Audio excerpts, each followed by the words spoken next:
Hello, everybody, and welcome back to episode number 11 here in our Sky Fabrication Sky Base. Today, we're going to work on Hephaestus, which is kind of nice because unlike Create, where I have to learn every little thing as we go, Hephaestus I know pretty well. Hephaestus is the fabric convert of Tinker's Construct. So I've done a little bit of prep just to get some sand and gravel and clay ready to go. And so all we need to do, as far as I understand with the Create side of things, is to mix the three of them in a mixer, and that'll give us grout. So we're going to let that go for a little minute. After that, we need to put that grout into a alloy forge. So I'm going to fuel this up real quick. And so as far as the fueling goes, I usually just put a couple of buckets in, if whatever fits. And then for each bucket that I use, I got to put in 4 more cobblestone in here. And you can see now it won't take any more after that one. You can see it has 1.4 buckets remaining and 2.5 buckets worth of stone converting. It'll stop when it has 4.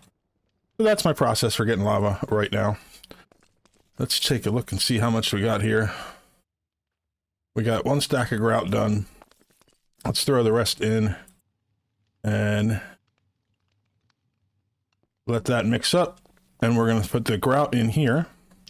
Now the grout's going to cook and it's going to turn into seared bricks. We're going to need a bunch of seared brick, so I'm going to continue to do this until I have a couple of stacks of them at least. And then we'll start doing some of the construction for our smeltery. We've gotten all of our grout mixed up. I can actually take this off of that recipe filter now. And I have it in here cooking.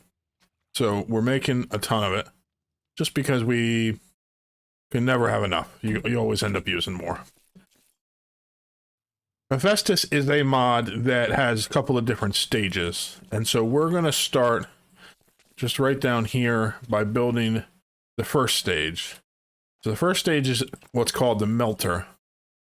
And the way it works is you set it up like this. And then we're going to need some lava. I got to grab my bucket, which I think is still in here. It is. And so then we grab a lava. By the way, I added this up top so that I stopped having to put cobble in. It just automatically fills itself back up. Got pretty tedious pretty fast. You put some lava in the bottom here for heat. What we need in here is copper. And what we need that for is because we need to make... Well, let me find it here in the menu. Let's just look for it, because I can't see it. Probably right in front of my face. We need to make a smeltery controller. So that, we take a seared brick and we pour copper over it and makes our controller. So we're going to take 4 of these. It's going to make a seared brick. We put that in our basin. Then we pour the copper over it. You can see we only have 111 out of 444. Which means we're going to need 3 more copper ingots. It takes 4 total, but I wanted to do that to demonstrate how it works. So as we melt things in the melter, it uses up the lava. And you can see things slowly convert. That's done. That should be done. And now we have a smeltery controller. The smeltery controller is one of the blocks that we use for our smeltery. We're going to break this down because the only thing we're going to use the melter for is to make that piece. There is, you can use it to melt down ores and things like that, early game, make blocks, but we want to be able to do alloying, and for that we need a smeltery, so we're going to go right into it. So there's a few other pieces that we need in order to make it work, and one of them is that we need a table. We already have those. We have 2 drains, We have our controller, a fuel tank that we'll get rid of. The rest of what we need is building blocks. So the smeltery is pretty complex structure. You can do multiple different sizes, but for us, we're going to go with a pretty standard size. And what we're going to do is we'll have a platform that is 4 by 4. These pieces form the multi-block to make it. So we need to have a controller. We need to have a fuel source. So I want to put these out one more. Ooh, I don't have a pickaxe that works. Oh, because my pickaxe is broken. Like it always is. That's what we're working on this stuff for, so that we can have some better tools. Okay, so let's put that back. So we just need to do... We'll put a torch down so I can have something to place this on top of. And then we're gonna we'll put it here in the corner. And then we're gonna do... You can set this up in many different ways, and there's different things that you just need to make sure you have. You need to have 4 blocks or full blocks across the bottom, but not necessarily in this size. It can be as small as 1 by 1. It can go all the way up to 11 by 11. That's the maximum size. These drains are blocks where you put them on so that they face the other direction. You put them up so that the drain side faces into the smeltery, and then these sides come out. We'll put these faucets on them, and then underneath we can put the table, and we can put a casting basin on this side. So now we have a place to put fuel, a controller that will allow us to put items in. Looks like this is out of fuel. And we have the drains to pour items out as they get melted. The rest of what we need to do is putting blocks around so that we have a full structure. Now, the structure, like I said, can be all the way up to 11 by 11. So let's see what it actually said, because it might be different in this size. Inside is currently 15 by 4, maximum is 14 by 14. So we can make it 14 by 14 is the maximum size. So the structure itself has to be made out of these seared bricks or other bricks like it. There are several different ones that you can use. Some of them include doing the glasses and things like that. I like to just stick with doing the mostly the seared bricks. I am going to put, in fact, I'm going to put it right here. So let me move this block. I'm going to put a seared ladder so that as we make the smeltery bigger, we have a way to get up that's built into it. It's just kind of a nice thing to do. So let's pull that up here. Seared ladder. So that is used. We need 3 bricks and 3 of the formed bricks and 4 brick. Oops.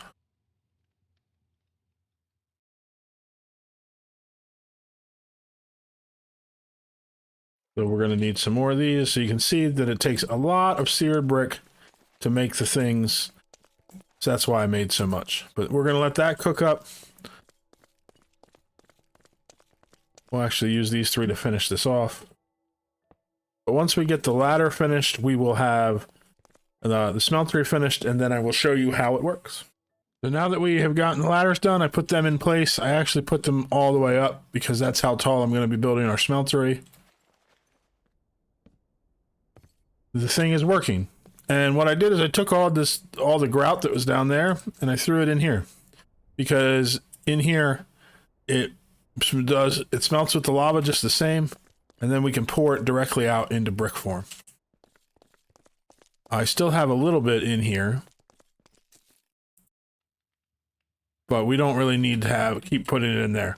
The reason that I want to make the smeltery the size that I am making it is because pretty similarly to how I had the sieve set up as a 4 by 4, This one, when it's 4x4, that means it has 16 spaces in it. If I then go 4 blocks tall, it'll have 64 spaces in it. So right now, because it's 4x4, I can throw 16 blocks in it at a time. Once we build it up to the point where it has 4 layers, it will be able to hold 64, which means I can throw an entire stack of something into it at a time to grow it. And these seared stone work just fine for the smeltery. You can chisel them to make them into seared brick if you so desire. I don't find the need to do so. But the internal capacity of the smeltery also increases based on the size that you make the smeltery on the outside. So you can see right now it only holds this amount. And so these items are saying not enough space in. As I pull more bricks out of our smeltery, more will go in so that we can have more space to put more in. So you see that one disappeared again. And so we can just keep adding to the size of our smeltery as we go and make it bigger and bigger and make it to the full size. And so we're going to keep working on that for a minute. A couple things I want to change here to make this a little bit better is we're going to use this, and we're going to use this, and we're going to grab a chest out of our wood cabinet. And so this is a pretty simple thing to set up. We're going to put a chest down here. And then underneath here, we're going to put a hopper that goes in. And what that means is that when we pour a brick into here, as soon as it solidifies and it is able to be taken out, the hopper is going to take it out. So if we watch, it still says seared stone because it is cooling down. And as soon as it's available to go, it ends up in here.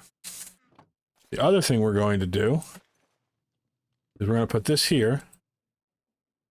We're going to have the redstone going to it. What that redstone does is it makes it so that it pours out of the faucet, because the faucet is affected by a redstone trigger. So you can see it's going to keep pouring as long as it can. So now we'll continue to make seared stone until this is empty. One last thing to add to that to make it complete is to take a lever, put it on the front of this block here, because if we turn this on, it should negate that redstone signal. Maybe not. Maybe we need to put it on this side here so that this one can't be affected. Nope, still not working. We'll have to mess around with that. These redstone timers work a little different than the ones I'm used to. I do want to change something up here. And so what's interesting to note about this smeltery is if you break the smeltery controller while there is items in the smeltery, all of it will disappear. But if we say break our fuel tank, it will stop working. But once we reform it,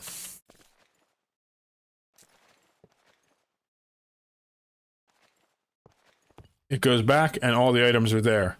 Like I said, if I were to break this smeltery right now, because there is items in it, they would be lost. So you want to make sure your smeltery is empty before you move the controller. I am going to, once this empties out, I'm going to move the controller to the corner just so I can do a little bit more automation. And then we will be good to go. But let this finish. We'll get the smeltery built to its full size. And we will go on to the next step in Hephaestus after we have that done. We have finished construction of the full smeltery, which means we now have enough space to put 64 blocks in at a time. But before we do any more with that, I wanted to show you just a few more things. One is the seared melter that you made for the making the controller can be melted back down. Also, you make 3 faucets at a time, and you can add more drains and have another one if you like, or you could even put another faucet here to put another table underneath it. But if you decide you don't want to do that, these can also be melted back down. they only give you a certain amount of the item when it melts down. It's not like a full amount, but it is calculated based on what it took to make it. So they are recyclable, basically. So you can see we got seared stone back from that. We got a block and 2 bricks. And so that's going processed here.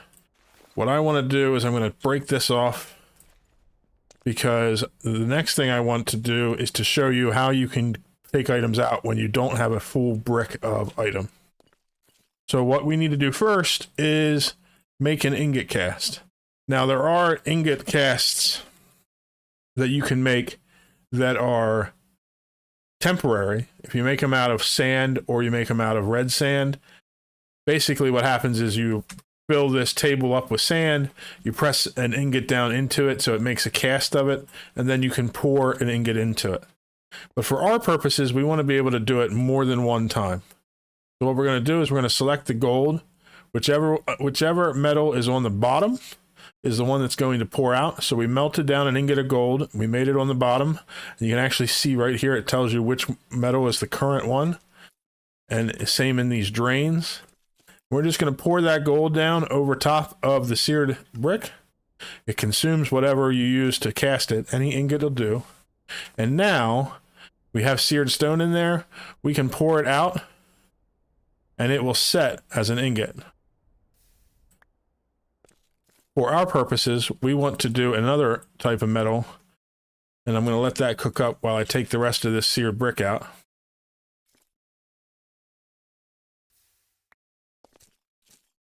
If you add gold and you add copper together, you get rose gold. The rose gold is the first alloy we're going to do. And so we pour down the ingots. The reason we want that is because with an ingot of rose gold and 8 pieces of string, we can make silky cloth. And you can see you can actually melt it back down to make it into rose gold again. To make a silk tool, we need 5 of those silky cloths.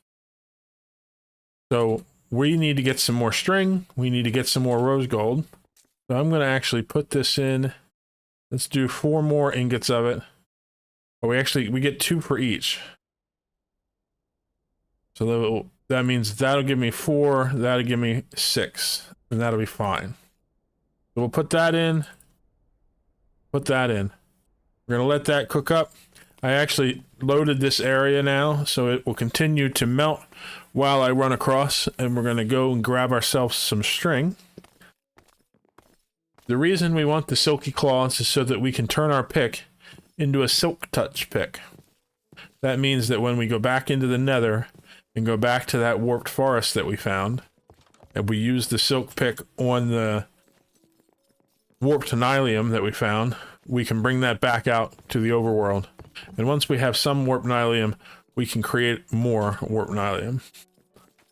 I don't know if that's going to be enough string. Let me think about that. That's 4. We need to make 4 more. Well, that's just enough string. So we're definitely going to have to start getting more string. Probably a good idea to start making a mob farm at some point here so we can start farming mobs. I haven't looked at our options for that. We could probably just do like a vanilla style mob farm, but I'm sure there's much more fancy ways to do it in this pack. So we'll probably get there. We can still use the string method from the silkworms and trees to get string if we need more. Okay, so now we have a total of 4 ingots in here. They don't take too long to pour out, so we just do 1, 2, 3, and 4. So we need our crafting table. We'll leave one of these off here because I just want to do 4 more. And we'll go like this. That should give us 5. The other thing we need to do in order to add the silk, bring this up so we can see it. Silky cloth. To add this to our, what does a silky jewel do? I don't know. Silky cloth we use it to add it as a modifier to a tool. It says we can do that at Tinker Station and an anvil. So our Tinker Station is over across there. Let's go see if we need, I'm not sure if we need an anvil to do it or not. We might need the tool forge instead of the tool station, which is what the anvil is. So we're going to try it first this way.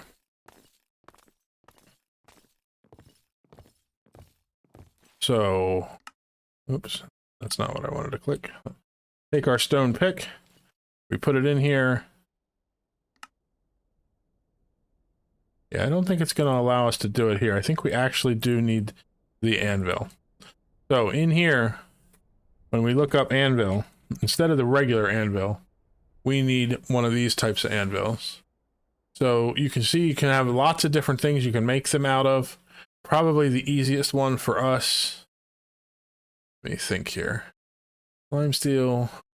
We definitely make rose gold. That wouldn't be hard, except that it takes gold and we don't have a lot of gold. Bronze.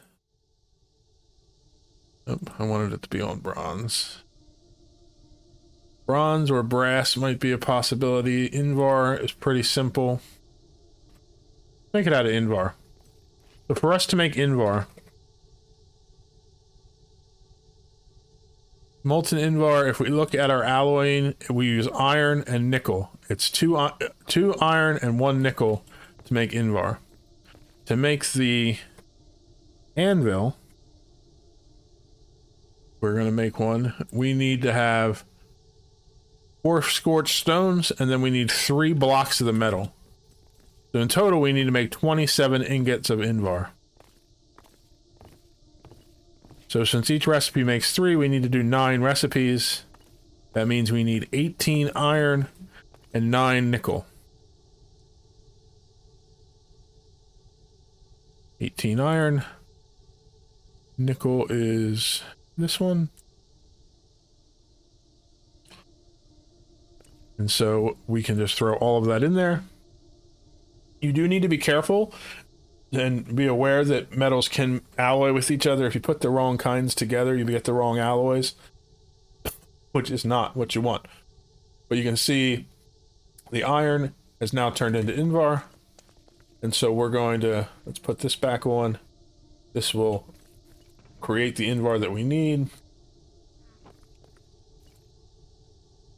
And we also need our Tinker Station. Oh, I should have grabbed it while I was over there. So let's go grab that while the bricks are pouring out.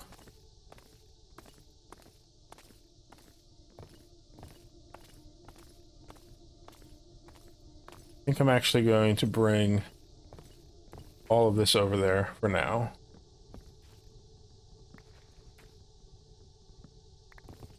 This starter island, eventually I'm going to remove the whole thing. So we're just slowly moving things to where we're actually using them. We're going to build a proper farm over there for some different things in the future, but eventually we'll just remove what's there for now. Let's go back over here. Our Invar should have poured out, or it should be in the process of it, but it should be done.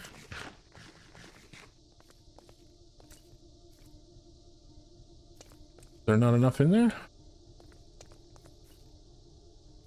This, for some reason, is not working.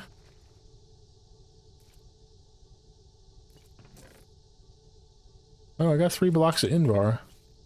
But this is still showing it has Invar. I don't think it does. Let's break this. And I'm going to take this moment to fix this. There's our bricks. And then our controller, I want to put on the corner. The reason I want to do that, and I will show you very quickly, is because if we then put a hopper on the side, I now have the ability to feed items in through the hopper, and it will feed in. So we can have this automatically doing the thing. I think that that was thinking that it had more because of the something to do with okay, good. So that's the Invar. Oh, we actually needed it in brick form.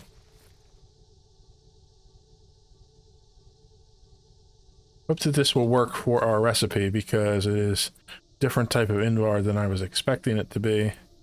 Let's find out. Yep, works just fine. Okay, so when we use this, where's going to be a good spot? Let's put it on this side. We go in here, we put in our pick, and then we take the 5 silky cloths, put it around it. We now have a stone pickaxe with the silky modifier on it. So, to demonstrate that, we'll put down a piece of glass, and when we use the silk pick on it, we get the glass back. Pretty fancy.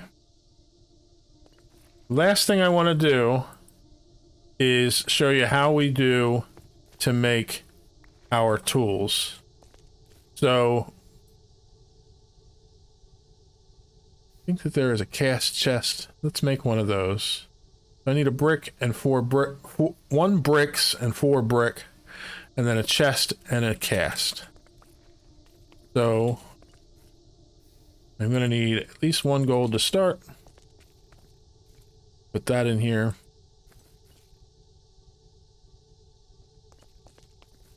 I'm going to take this off for now.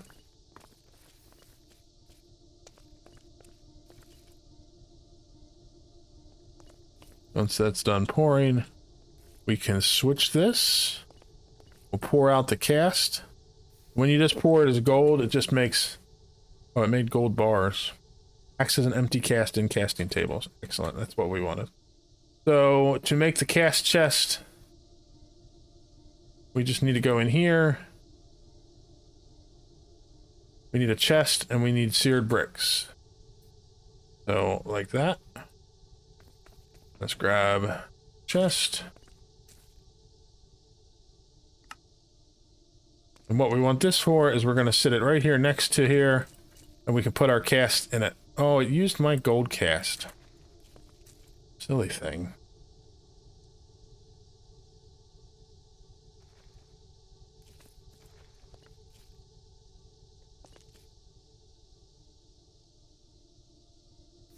So what this cast chest does is it's a chest that only holds casts, and it goes bigger as you go. So the next thing that we want to do is make ourselves an iron pickaxe head. And that's going to be the last thing we do with Hephaestus for today.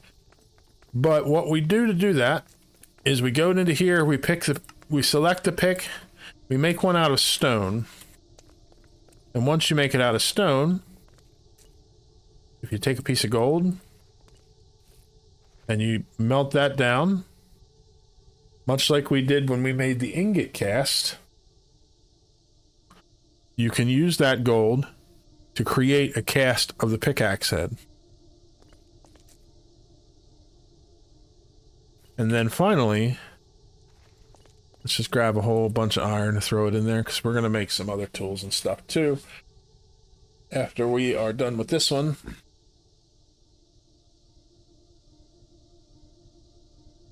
You take the metal that you want to use and you pour it into that cast. And then once it sets, you can grab it, and using the anvil, you can add it on. And you'll notice that the silky and all the other modifiers that we have stay on there because of the fact that we are just swapping out the pickaxe head. So now we have an iron pick that can be used as a silk touch pick as well. And one last thing that I want to do is I want to make one of these. And then we're going to need one gold. And let's do a few more of these iron.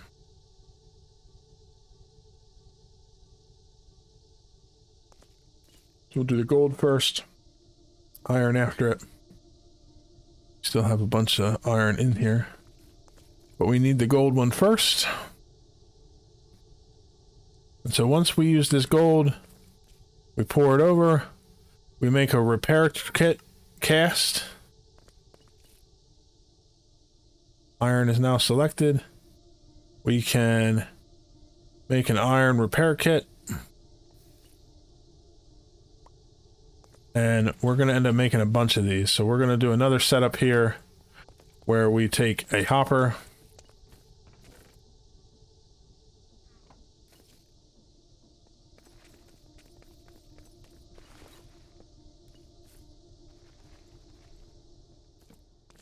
And we're going to put the hopper underneath and go to the chest.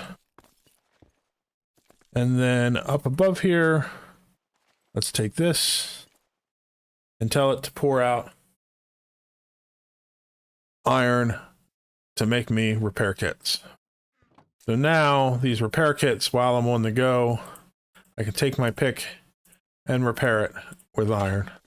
So the stone ones that I had, I won't need anymore, but we can't melt them back down, which is unfortunate. I guess we can hang on to them for now to prepare these tools, but basically I'm going to swap all these out to make iron tools as well.